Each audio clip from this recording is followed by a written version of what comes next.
Jangipur polytechnic কলেজের strong রুমের camera দফায় দফায় বন্ধের অভিযোগ। খবর পেয়ে ভোররাতে এলাকায় সাগরদিঘি বিধানসভার তৃণমূল প্রার্থী বাইরন বিশ্বাস স্ট্রং রুমের সিসিটিভি এবং বাইরের ক্যামেরা বন্ধ নিয়ে ক্ষোভ প্রকাশ করেছেন তিনি। রাতে অনেকক্ষণ আলো বন্ধ ছিল, তাকে হারানোর জন্য চক্রান্ত চলছে অভিযোগ করেছেন তৃণমূল প্রার্থী। পরাজয়ের আর্তনাদ প্রতিক্রিয়া বিজেপির রাজ্য সম্পাদক শাখারব সরকারের। স্ট্রং রুমের দায়িত্বরত অফিসারদের ভূমিকা নিয়েও ক্ষুব্ধ বাইরন বিশ্বাস। তবে বাইরন বিশ্বাসের অভিযোগ নিয়ে কোনো প্রতিক্রিয়া এখনো নির্বাচন কমিশনের তরফে পাওয়া যায়নি। सुखचंद भाई पीछे ना আসো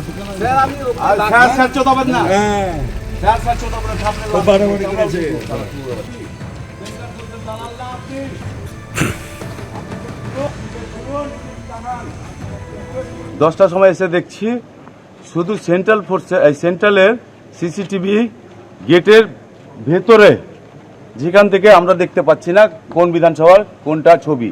আমি চার্জ করলাম যে বাইরে এলসিডি নেই কেন, গেটের বাইরে, ভেতরে তো ঢুকতে দেবেন না, ঠিক আছে আপনাদের রুলস প্রোটোকল আমরা মানি। তারপরে এসডিও স্যারকে ফোন করলাম, এসডিও স্যার আধ ঘন্টার মধ্যে ইনস্টল করলো। আমাকে 1:30টা নাগাদ আমার ছেলেরা না 1টা নাগাদ আমার ছেলেরা ফোন করে। 11:17 17 মিনিট ক্যামেরা অফ। 2 নম্বর 12:20 কিংবা 38-এ কতক্ষণ 20 মিনিট বন্ধ, 20 মিনিট বন্ধ। তো আমাদের বাড়িতেও ডিজি আছে, জেনারেটর আছে। আমি 1 সেকেন্ডে ডিজি চালু হয়ে গেছে কারেন্ট পালালে তো পুরো সিস্টেমে কারেন্ট পালাতো। এখন টেকনিক্যাল ফল্ট বলছে, এরা টেকনিক্যাল ফল্ট না, এটা ওই ফল্ট, দিল্লি ফল্ট। সামনেই দ্বিতীয় দফা নির্বাচন আগামী 29 তারিখ এবং সেই নির্বাচনের আগে সাসপেন্ড করা হলো ডায়মন্ড হারবারের একাধিক পুলিশ আধিকারিককে। ডায়মন্ড হারবারে একাধিক পুলিশ আধিকারিককে সাসপেন্ড করে বিভাগীয় শাস্তিমূলক প্রক্রিয়া শুরু নির্দেশ দিয়েছে নির্বাচন কমিশন। সাসপেন্ড করে বিভাগীয় শাস্তিমূলক প্রক্রিয়া শুরু করতে মুখ্য সচিবকে চিঠি নির্বাচন কমিশনের। কাদের কাদের সাসপেন্ড করা হয়েছে?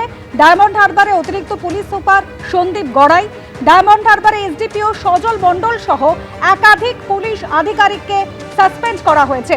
আগামী 29 তারিখ নির্বাচন রয়েছে ডায়মন্ড হারবার সহ একাধিক জেলাতে এবং দ্বিতীয় দফা নির্বাচনের আগে এভাবে ডায়মন্ড হারবারের একাধিক পুলিশ আধিকারিককে সাসপেন্ড করা হয়েছে এবং তাদের বিরুদ্ধে শাস্তিমূলক প্রক্রিয়া শুরু করার নির্দেশ দিয়েছে নির্বাচন কমিশন এবং এই মর্মে চিঠিও দেওয়া হয়েছে মুখ্য সচিবকে। রুমা পাল আমাদের প্রতিনিধি রয়েছেন আমাদের সঙ্গে। রুমা, কোন কোন পুলিশ আধিকারিককে সাসপেন্ড করা হলো এবং কি অভিযোগের পরিপ্রেক্ষিতে নির্বাচন কমিশনের এই নির্দেশ? দেখো, দ্বিতীয় দফা নির্বাচনের আগে কিন্তু ডায়মন্ড হারবারে একাধিক পুলিশ আধিকারিককে সাসপেন্ড করা হলো এবং এদের বিরুদ্ধে ডিসিপ্লিনারি প্রসিডিং শুরু করার নির্দেশ দেওয়া হয়েছে কমিশনের তরফ থেকে এবং এই কমিশন থেকে চিঠি গেছে মুখ্য সচিবের কাছে।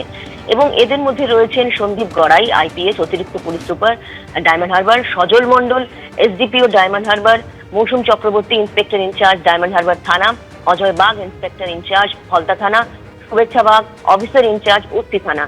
এদের বিরুদ্ধে অভিযোগ কি রয়েছে? অভিযোগ রয়েছে নির্বাচন কমিশন তরফ থেকে জানা যাচ্ছে যে এদের বিরুদ্ধে গুরুতরভাবে শৃঙ্খলা ভঙ্গের অভিযোগ রয়েছে এবং নিরপেক্ষ নয়।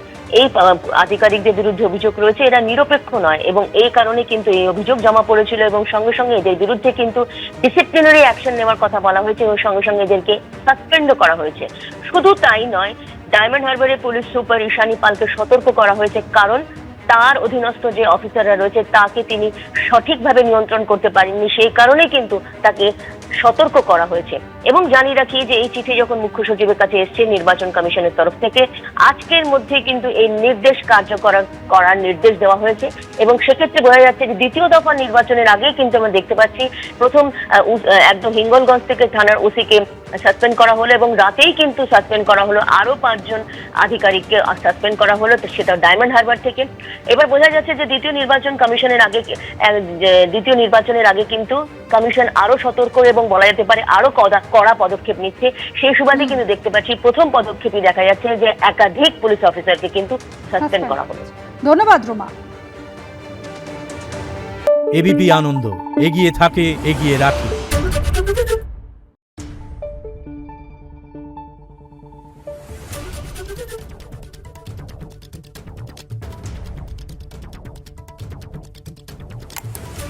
Thank you.